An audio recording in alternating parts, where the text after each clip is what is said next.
चीन से सरहद पर तनातनी के बीच सोमवार को भारत सरकार ने 59 ऐप्स बंद करने की घोषणा की। इन ऐप्स में लोकप्रिय सोशल प्लेटफॉर्म टिकटॉक और वीचैट भी शामिल हैं। अलीबाबा ग्रुप के UC browser, fashion vendor shine और बाइडू मैप्स पर भी पाबंदी लगाई गई है। इन ऐप्स का इस्तेमाल ऐप्स और पर्सनल कंप्यूटर दोनों पर किया जाता है। भारत सरकार ने अपने इस फैसले को आपातकालीन उपाय और राष्ट्रीय सुरक्षा के लिए जरूरी कदम बताया। भारत और चीन की सेना लद्दाख में सरहद में आमने सामने है। दोनों देशों की सेनाओं की हिंसक झड़प में 15 जून को 20 भारतीय सैनिकों की मौत हुई थी। भारत के सूचना एवं प्रसारण मंत्री रविशंकर प्रसाद ने ट्वीट कर कहा, ये पाबंदी सुरक्षा, संप्रभुता और भारत की अखंडता के लिए जरूरी है। हम भारत के नागरिकों के डेटा और निष्ठा पर किसी तरह की सेंध नहीं चाहते। सूचना एवं प्रसारण मंत्रालय ने अपने बयान में कहा है, हमें कई स्रोतों से इन ऐप्स को लेकर शिकायत मिली थी। एंड्रॉइड और आईओएस पर ये ऐप्स लोगों के निजी डेटा में भी सेंध लगा रहे थे। इन ऐप्स पर पाबंदी से भारत के मोबाइल और इंटरनेट उपभोक्ता सुरक्षित होंगे। ये भारत की सुरक्षा, अखंडता और संप्रभुता के लिए जरूरी है। भारत सरकार ने अपने बयान में चीन या चीनी कंपनी का नाम नहीं लिया है। इस बात का जिक्र भी नहीं किया है कि ये पाबंदी कैसे लागू होगी। भारत सरकार के इस फैसले पर अब टिकटॉक की प्रतिक्रिया आई है। टिकटॉक के प्रवक्ता ने कहा,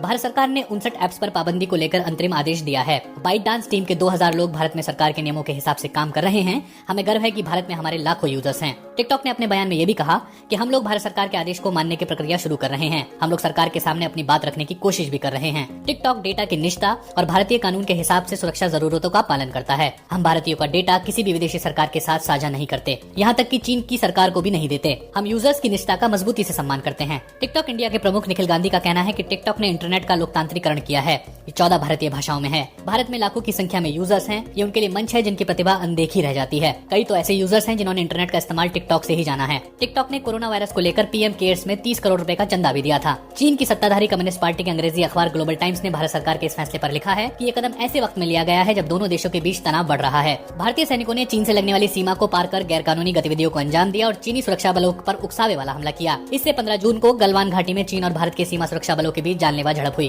ग्लोबल टाइम्स ने यह भी लिखा है कि तब से ही भारत में उग्र राष्ट्रवाद देखने को मिल रहा है और चीनी उत्पादों के बहिष्कार की मांग की जा रही है। सोशल मीडिया पर वो तस्वीरें बड़े पैमाने पर साझा की जा रही हैं जिसमें भारतीय नागरिक चीन में बने टीवी तोड़ रहे हैं। 59 प्रतिबंधित ऐप्स में चीन का ट्विटर जैसा सोशल मीडिया प्लेटफॉर्म वीबो भी है, जिस पर प्रधानमंत्री नरेंद्र मोदी का वेरीफाइड अकाउंट है और 2,40,000 से ज्यादा फॉलोअर्स हैं। भारत सरकार की प्रेस विज्ञप्ति में कहा गया है कि गृह मंत्रालय के एक विभाग Indian cyber crime coordination centre ने दुर्भावनापूर्ण ऐप्स पर प्रतिबंध लगाने की सिफारिश की थी। कई भारतीय कंपनियां इसे भारत सरकार का स्वागत योग्य कदम बता रही हैं। टिकटॉक से प्रतिस्पर्धा में रहने वाले वीडियो चैट ऐप रोपोसो की मालिकाना कंपनी इनमोबी ने कहा कि यह कदम उसके प्लेटफॉर्म के लिए बाजार खोल देगा। वहीं भारतीय सोशल नेटवर्क शेयरचैट ने भी सरकार के इस कदम का स्वागत किया है। टिकटॉक के प्रतिद्वंदी बोलो इंडिया ने कहा है कि उसके बड़े प्रतिद्वंदी पर प्रतिबंध लगाने से उसे फायदा मिलेगा। एक बयान में को फाउंडर और सीईओ वरुण सक्सेना ने कहा कि हम इस फैसले का स्वागत करते हैं क्योंकि हम सरकार की चिंताओं को समझते हैं। ये बोलो इंडिया और दूसरे भारतीय ऐप्स के लिए एक अवसर भी है कि वो भारतीय संस्कृति और डेटा सुरक्षा को पहली प्राथमिकता पर रखते हुए बेहतरीन सेवाएं दे। विश्लेषकों का कहना है कि ये कदम चीनी ऐप्स पर असर डालेगा। भारत में चीनी निवेश पर नजर रखने वाले लिंक लीगल के सहयोगी संतोष पाई ने इकोनॉमिक टाइम्स से कहा,